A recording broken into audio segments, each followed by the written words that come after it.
3 hari menjelang Usabe Dalem di Desa Adat Gegelang, Kecamatan Manggis, Karangasem, Kramas setempat melaksanakan tradisi jaga-jaga Jumat 1 April. Tradisi yang dilaksanakan bertepatan dengan tilem kedase itu menggunakan sapi. Tujuan tradisi itu adalah menetralkan roh-roh halus supaya tidak mengganggu jalannya Usabe Dalem atau Usabe Sumping. Sapi yang digunakan bukan sembarang sapi, tetapi sapi jantan yang sudah disucikan. Penyuciannya dilakukan dengan cara dikebiri dan disucikan selama 3 bulan sampai sapi yang awalnya bulu hitam menjadi merah. Setelah itu, sapi tersebut diberi nama Jero Gede. Tepat pada tilem sasih kedase, Jero Gede dibawa menuju Pura Kahyangan 3 untuk matur piuning.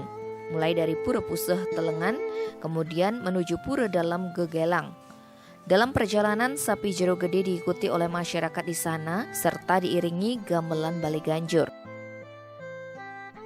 Setibanya di pura, sapi tersebut akan mengelilingi pura sebanyak 3 kali, kemudian dicambuk sampai keluar darah. Di Pura Puseh, sapi akan dicambuk di bagian kanan belakang, dan saat di Pura Dalem dicambuk di bagian kanannya. Pendeta adat Gegelang, Jero Mangku Ketut Arta menjelaskan setelah dilakukan matur piuning di masing-masing pura, Jero Gede dibawa menuju perempatan desa. Di sana sapi tersebut disembelih, kemudian sore harinya dilaksanakan upacara pecaruan.